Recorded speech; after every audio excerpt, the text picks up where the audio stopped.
तो last vlog में आपके साथ ट्रिप की शुरुआत हुई थी। नथिया गली से चकदरा और फिर दीर तक ट्रेवल करते हुए आपने देखा था, और दीर से I was on my plan to Chitral, लेकिन बाबे कुमराट पर पहुंच के मौके पर फैसला लिया टू टर्न राइट। किस वजह से ये भी आपको बताते हैं। मुश्ताक को कहा कढ़ाई बना दी।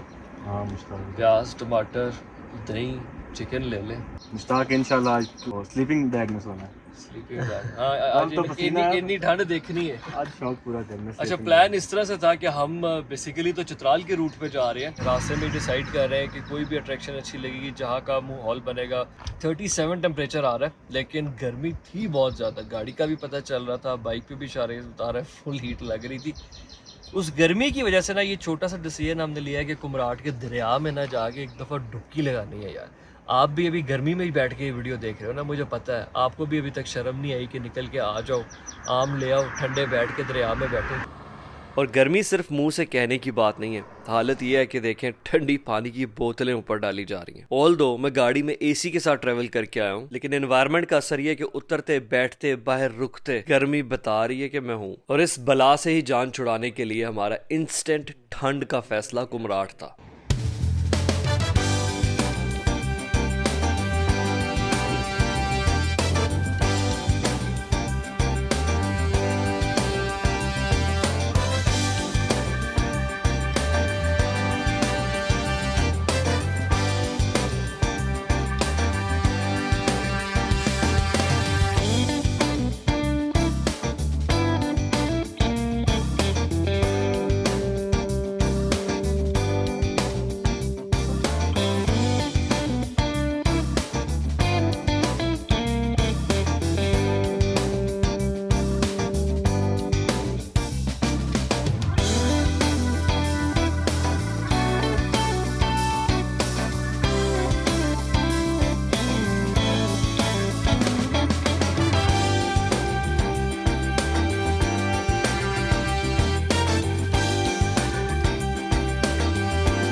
थोड़ा सा मैं आपको ट्रैक के बारे में भी बता देता हूँ। बाबे कुमराट से लेकर शरेंगल तक तो रोड बनी हुई थी, ठीक थी, बड़ी अच्छी स्पीड मेंटेन करके आ जाते हैं। उसके बाद से शरेंगल से ऑनवर्ड ट्रैक जो है वो टूटना शुरू होता है, और रोड का बनाने का काम भी जारी है। कई जगहों से उसको वाइड किया हुआ है, बट वहाँ से लेकर के थल और थल से आगे कुमराट तक सारा टूटा हुआ है। तो आप इसे ऑफ रोड ही तसव्वुर करें। टूटा हुआ रोड तो मतलब है कि बड़ी कॉम्प्रोमाइज़ सी चीज़ होती है। लेकिन इसका ये है कि जब रश होता है, लकीली ये तो टाइम है ऐसा, आज प्रॉबेबली 22 मई है और रश जो है वो आएगा ईद के फ़ौरन बाद, तो यानी कि ईद के दूसरे दिन से रश शुरू हो जाएगा जून के फर्स्ट वीक से। तब यहाँ पे ना बहुत ज़्यादा टाइम लगता है। तो टोटल मुझे बाबे कुमराट से कुमराट तक का जो गूगल एस्टिमेटेड टाइम दे रहा था, डैट वाज लाइक 3 घंटे 45 मिनट। और मैंने थोड़ी ज़्यादा सेफ स्पीड मेंटेन की है। मैं 20 किलोमीटर एवरेज स्पीड आफ्टर शरेंगल से पहले मेरी एवरेज स्पीड जो थी कैंपर के ऊपर वो 45-50 थी, और अभी मेरी एवरेज स्पीड जो है वो 20 है। मैं तो इसको भी इंजॉय कर रहा हूँ। सनसेट का टाइम है, ज़रा धूप शूप कम हो गई है, दरिया की थोड़ी बहुत आवाज़ आने लग गई है जैसे जैसे आगे जा रहा हूँ।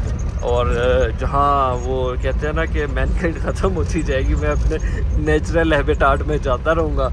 और बस इसी विल्डरनेस में अभी तक, जब से मैं लाहौर से निकला हूँ ना, मेरा वो जो मोड, वो जो मेरा फेज़ मेरे ऊपर आता है, जिसको मैं ख़ुद बहुत ज़्यादा एंजॉय करता हूँ, और आप में से भी शायद कुछ लोग करते हो, उसको ऑन होने में ना टाइम लगता है, डीजल इंजन की तरह वो भी।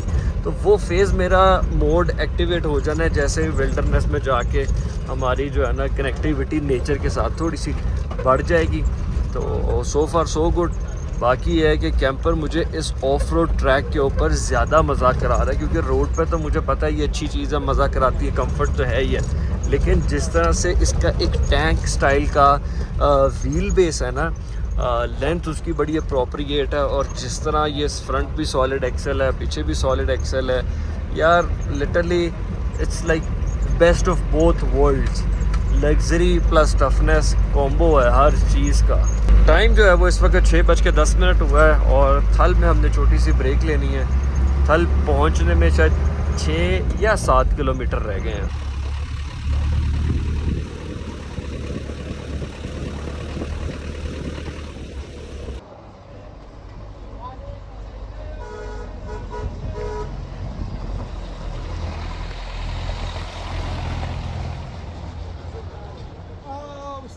एंटर हो गया हूँ थल में। कुमराट, दीर और सवात में अब टूरिज़म के लिए और कमर्शियल गाड़ी जो यूज़ होती है ना, वो सारी की सारी अब लैंड क्रूज़र, पहले नहीं होती थी कुछ साल पहले, अब इट्स ऑल ओवर हर तरफ। टूपी भी अभी कम नज़र आती है। सबसे ज़्यादा जो पॉपुलर है वो 80 है, एक आधा 100 नज़र आ जाता है। ये मेरे पीछे भी 80 आ रही है, ये आगे भी 80 जा रही है, और लेफ़्ट राइट हर तरफ हर खाली प्लॉट में वो देखें वो भी 80 है। किसी पे ऑस्ट्रेलियन बुल बार लगा हुआ है, किसी पे अफ्रीकन सामान लगा हुआ है।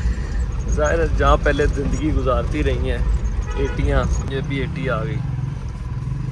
सो टाइम अब रुकने के लिए हमारे पास बहुत कम है यहाँ पे थल में। So just as we planned, Thal में हमने ज़्यादा टाइम स्पेंड नहीं किया, जल्दी जल्दी चीज़ें पकड़ी, और बहुत खुशी हो रही थी ये देख के कि कोई टूरिस्ट यहाँ पे नहीं फ़िलहाल। सो इट्स 7:20, मगरिब का टाइम है। ऑल सेट, गाड़ी स्टार्ट हो गई, सामान आ गया। शारेज अपना पैकअप कर रहा है बैठने के लिए। मुश्ताक, हाँ जी मुश्ताक, सब सेट है? ਜਾਂਦੇ ਹੀ कढ़ाई, ਜਾਂਦੇ ही मुश्ताक ने सुटनी है कुकड़ी कढ़ाई। वैसे तो मुझे कुमराट में ना आहिस्ता आहिस्ता इंटरेस्ट बहुत ही कम हो गया। मैं यूजुअली इस तरफ आना इतना प्रेफर नहीं करता। उसकी मेन 2 रीज़न्स हैं। एक, यहाँ पे जो बेडंगम इंफ्रास्ट्रक्चर है टूरिज़म का, उसकी अखीर हुई है। ये जगह इंतहाई अब्यूज़ हो चुकी हुई है। एग्ज़िट एंट्री एक ही है, वो चौक पॉइंट्स बहुत ज़्यादा होते हैं, और ये सड़कें ना, और रश के अंदर आप इतने से पैच के ऊपर ना, इसके ऊपर भी अच्छे खासे जलील होके निकल रहे होते हो, and you don't get space. आगे सारा जो है ना जंगल, वो भी भरा होता है मेले की तरह। तो नेचर को एंजॉय करने के लिए तो सबसे पहली रिक्वायरमेंट ही स्पेस है ना भाई। अगर स्पेस ना मिले फिर काय का नेचर। तो अभी आने का सिर्फ रीज़न यही था कि क्योंकि रश नहीं है, जैसे आपको नज़र आ रहा है, इट्स ऑल अपेरेंटली खाली है। आगे जाके स्पेस अच्छी खासी मिल जाएगी। तो जो कुमराट का फ्लेवर है, जंगल, दरिया, ठंडा पानी, अच्छा मौसम, बर्फ़ वाली पीक्स नज़र आ जाएंगी, बादल शादल। कल कोई ट्रैकिंग भी करते हैं, टांगों को भी तकल्लुफ़ देते हैं। सिर्फ टायरों पे तो नहीं ना ज़ोर रखना था, 4 लो 4 हाई। तो कल अपनी टांगों का भी ज़रा मैकेनिज़्म एक्टिव करके कोई ट्रैक करेंगे। और अभी जो है आपको व्यूज़ में रात के, और अभी जो व्यूज़ हैं रात के, वो तो नहीं आपको कुमराट एंटर होते हुए दिखा सकेंगे, लेकिन रात के भी कैप्चर करने की कोशिश है जितने हों। बाकी कल सही। पानी को करीब आते देखकर खुशी तो हो रही थी, और ट्रैक के ऊपर भी अगर पानी आने लगे तो ड्राइवर्स पर्सपेक्टिव से ये बड़ी एक्साइटमेंट वाली चीज़ होती है। लेकिन कुछ ही देर बाद ये अंदाज़ा होना शुरू हो गया कि वाटर लेवल इस वक्त थोड़ा हाई है। जगह जगह से बंद टूटे हुए हैं और पानी ट्रैक के ऊपर ओवरफ्लो कर रहा है, जो कि फ़िलहाल इतना ज़्यादा नहीं है, लेकिन एट द रिस्क है। और मैं ये सोच रहा था कि जब ईद के ऊपर रश पड़ने और उस वक्त अगर ट्रैक की ये सिचुएशन हुई तो ये बड़ा मुश्किल मामला है। लोग नेचर को तब तक सीरियस नहीं लेते जब तक वो अपना आप दिखा ना दे। तो इस तरह के वल्नरेबल ट्रैक्स के ऊपर ये होता है कि अचानक पानी का लेवल ज्यादा सीरियस हो जाएगा, और जो ट्रैक किसी टाइम पे खुला है वो अचानक बंद हो जाता है। फिर अगर उस जगह से ऑल्टरनेट रूट ना हो तो फिर आपका एग्जिट एस्केप ऑप्शन नहीं होता जब तक कि ट्रैक दोबारा खुले ना। अगर बात सिर्फ एडवेंचर टूरिस्ट की हद तक हो तो ये सारी चीजें नॉर्मल ही चलती हैं, लेकिन जब किसी टाउन को जैसे कुमराट है as a tourist attraction highlight और प्रमोट किया जाए ना, तो फिर ये ड्रामेबाजियां नहीं होनी चाहिए, फिर उसका एक इंफ्रास्ट्रक्चरल सोल्यूशन होना चाहिए। अगेन हमारे जैसे एडवेंचर ट्रैवलर्स को ये सब कुछ अच्छा लगता है, and we like it this way. हम तो बल्कि चाहते हैं कि लोग जगहों पे ना पहुंचे, बट एडमिनिस्ट्रेशन की ये जिम्मेदारी जरूर होनी चाहिए कि अगर हजारों लाखों बंदा किसी जगह के ऊपर आ रहा है तो उसका पैसेज सेफ एंड सिक्योर हो। तो ट्रैक पे आगे चलते हुए फिर यही हुआ कि पानी का इनफ्लो ज्यादा होता रहा। कैंपर की तो ग्राउंड क्लियरेंस काफी ज्यादा है, कोई इशू ही नहीं आ रहा था, लेकिन बाइक स्ट्रगल करने लगी।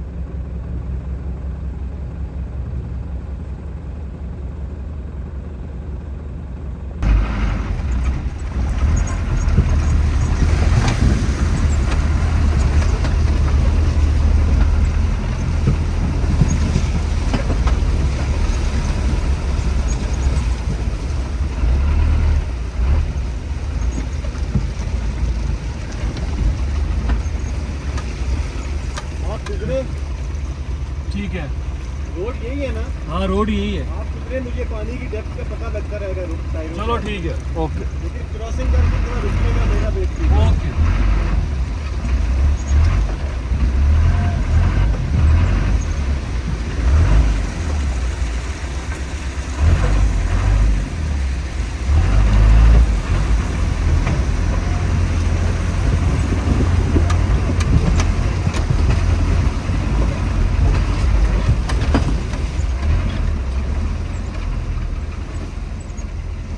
स्टोरी ये है कि हम ट्रैक पे आगे जा रहे थे तो पानी बहुत ज़्यादा आ रहा है। यहाँ पे तो इतना नहीं है, लेकिन ये पीछे वाला जो पानी है ना, ये अच्छा खासा ज़्यादा था।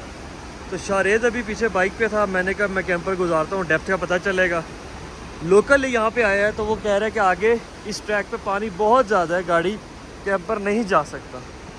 अब ये कैसे बात है, जाके ही पता चलेगा, या वो कह रहा है पीछे बाईपास रोड है, उसका हमें पता नहीं था। मैं पानी चारों तरफ था, मैंने गाड़ी सेंटर में एक सेफ स्पॉट पर रोकी तो मैं गाड़ी से उतर नहीं सकता था। मैं उतर के लैडर लेके ऊपर आ गया। मुश्ताक इस डोर से उतरा है, वो पीछे शारेस के पास गया है। अब मैं भी किसी तरह से इधर से उतर के दोबारा पीछे जाता हूँ। अगर वापस जाना पड़ा तो आगे से गाड़ी अपनी मोड़ के फिर इधर लाऊंगा।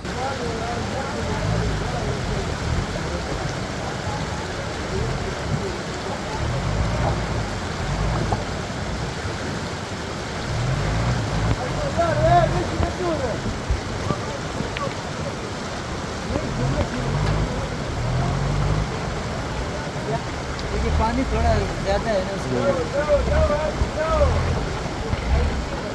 अब ये सारा गिले होगा उसे पानी में जाना। ये मैंने अब यूटर्न ले लिया है और अब शारेज आगे निकलेगा पहले और फिर मैं पीछे जाता हूँ। और यूटर्न तो हमें फिर लेना पड़ा क्योंकि जितने भी लोकल्स वहाँ पे इकट्ठे हो रहे थे वो यही रिकमेंड कर रहे थे कि बाईपास वाला रूट ज़्यादा बेहतर है, आप वहाँ से ही जाए, ये रूट आगे से बंद है। और हमें बाइक का सॉर्ट आउट करना था बिकॉज उसके लिए ज़्यादा वाटर क्रॉसिंग चैलेंजिंग है। तो हमने सोचा कि इसको करीबी एक होटल की पार्किंग में पार्क कर देते। और अभी वाली वाटर क्रॉसिंग्स पे बाइक नीचे से 2 दफ़ा लगा भी था, जिसका नतीजा आपके साथ अगले व्लॉग में शेयर करते हैं। वी आर डूइंग है इसके आगे जो बाईपास वाला रोड अभी हमने लेना है ना, वहाँ पे भी काफ़ी ज़्यादा वाटर क्रॉसिंग है। तो रात के टाइम अगर वाटर क्रॉसिंग्स करेंगे बाइक पे थोड़ा सा रिस्की भी है, टाइम टेकिंग भी ज़्यादा है। इन्जॉय तो बड़ा ज़बरदस्त हुआ। सबसे अच्छी बात यह है कि ठंड में इन्जॉय हो रहा है, ठंड में जो भी हो रहा है ना ठीक हो रहा है। नहीं नहीं, उस समय पानी वाकई बहुत था। तो मेरे हाँ मेरे पाँव लगाया, मेरे घुटनों से ज़्यादा पानी आया।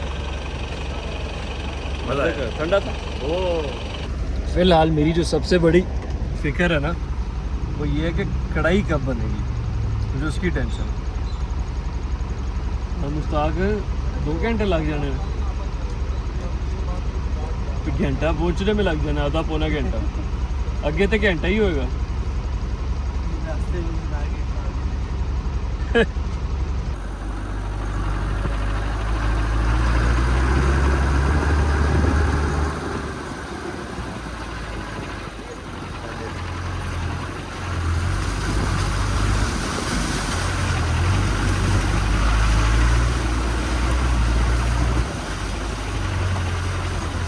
और बाईपास वाला रोड हमें गांव की आबादी के अंदर से लेके जा रहा था। एंड देन अचानक से वी केम अक्रॉस अ बड़ी वाटर क्रॉसिंग। और ये वाटर क्रॉसिंग जरा सीरियस लग रही थी क्योंकि 2 गाड़ियों को हमने यहाँ से गुजरते हुए देखा। They were literally struggling and jumping. और इसके अलावा लोकल्स पैदल इसे क्रॉस कर रहे थे अपना सामान उठा के, क्योंकि गैर ज़रूरी ट्रैफिक अभी यहाँ से नहीं जा रही थी। और ये इस टाइम पे पानी का फ्लो है। If that lets you guess कि क्या सिचुएशन है यार।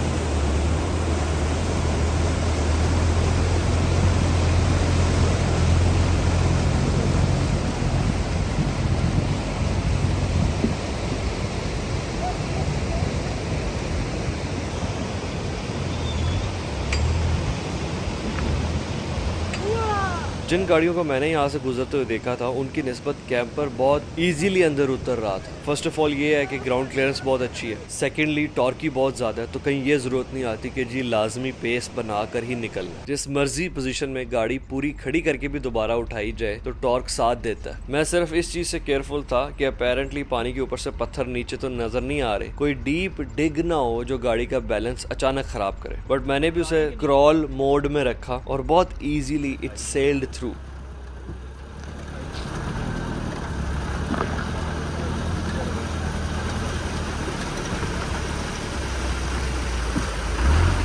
ट्रिप पे जब से निकले हैं अब तक का सबसे बेस्ट मोमेंट ये वाटर क्रॉसिंग थी। आहिस्ता आहिस्ता एंजॉयमेंट का लेवल बढ़ रहा है, लेकिन कुमराट आने का हमें सबसे ज़्यादा मज़ा इस काम में आया। लेकिन जितनी गर्मी पीछे से खा के आए ना, हाँ, तो ये पिछले 1 मिनट हुआ है ना, अभी ये चेक मज़ा करिए, ये ब्रीज आई है ना, मज़ा आ गया। जैसे कैंपर निकला है यार। तो जैसे ही हमें कैंप के लिए सूटेबल जगह मिली, हमने ब्रेक लगाई। रिवर साइड के ऊपर हमें एक बैलेंस्ड स्पॉट मिल गया था क्योंकि मजीद वेट नहीं कर सकते थे, भूख बहुत लगी थी। माना कि सफ़र खूबसूरत है मंजिल से भी, लेकिन खूबसूरत सफ़र की पहली शर्त लजीज खाना। तो ये दोबारा एक क्यूट सी वाटर क्रॉसिंग थी और ये देखिए माशाल्लाह रोड के ऊपर चलते हुए तो ये पूरा मुझे क्रूज लाइनर लगता है, लेकिन पानी से गुजरते हुए इसकी लाइट्स की रिफ्लेक्शन क्रूज शिप वाली फील दे रहे हैं ना। And here is the ship anchored at the harbour. और ये कोई बहता पानी है, वाटर क्रॉसिंग नहीं है, ये सीरियस दरिया है और हमारी रात की साइट है, presenting wilderness with full volume.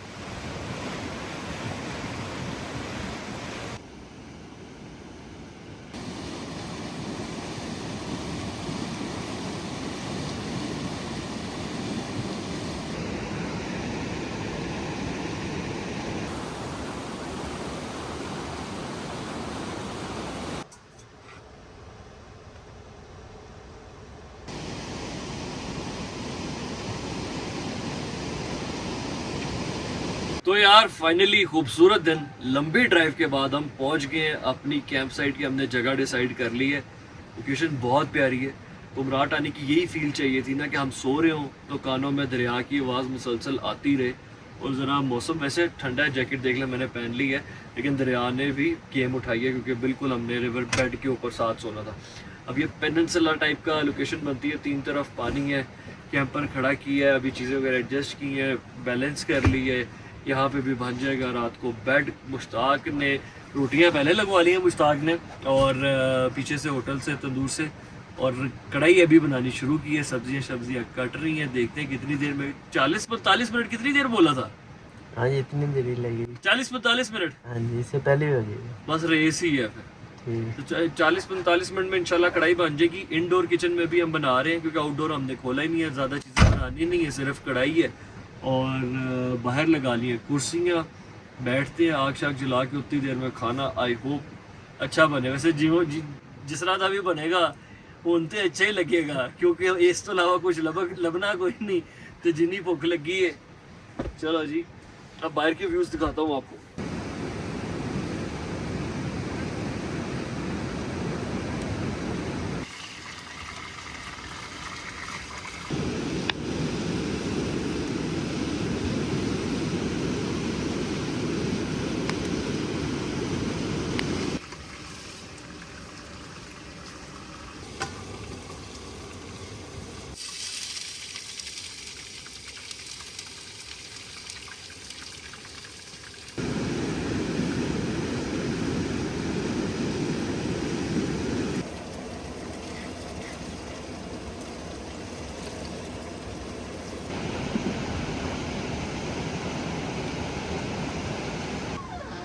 अच्छा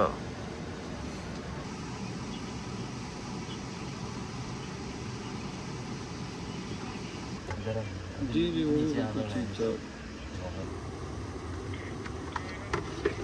जी प्लेट्स।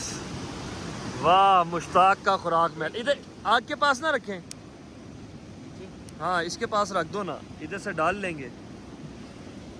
वाह जी वाह। नहीं नहीं नीचे ज़रा गर्म रहेगा, हम डाल लेंगे फिर दोबारा कर लेंगे।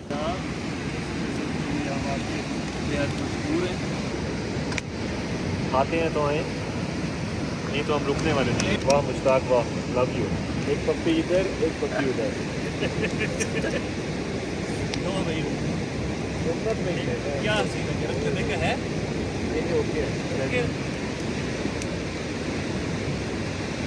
अभी आप बोलोगे कि वहाँ भाई आप तो हर चीज़ की इतनी तारीफ़ कर देते हो, लेकिन मेरी जान, दिल वाले समझ जाएंगे इस बात को कि लग्जरी ऑफ सादगी is literally the beauty of life. खूबसूरत सफ़र के बाद इतना प्यारा कैंप, आग चल रही है, हवा चल रही है, गरम रोटी भी मिली है और ताज़ा फ्रेश कढ़ाई जो वाकई बड़ी लजीज थी, वो जंगल में खा रहे हैं यार। तो हम बड़े राजी हैं और अल्लाह ताला की नेमतों के शुक्रगुजार हैं। मैं तो नेचर की इतनी कदर करता हूँ भाई, मुझे लगता है कि अगर अल्लाह ताला आपको बुला के नेचर दिखा रहा है जो कि उसकी खूबसूरत तख्लीक है, तो ये बड़ी सादत है जी। रायता, सलाद, कोल्ड ड्रिंक, सालन, रोटी, फुल हो गया काम। खाना वाना हमने खा लिया है, चाय पी ली है, अब सोने की तैयारी है।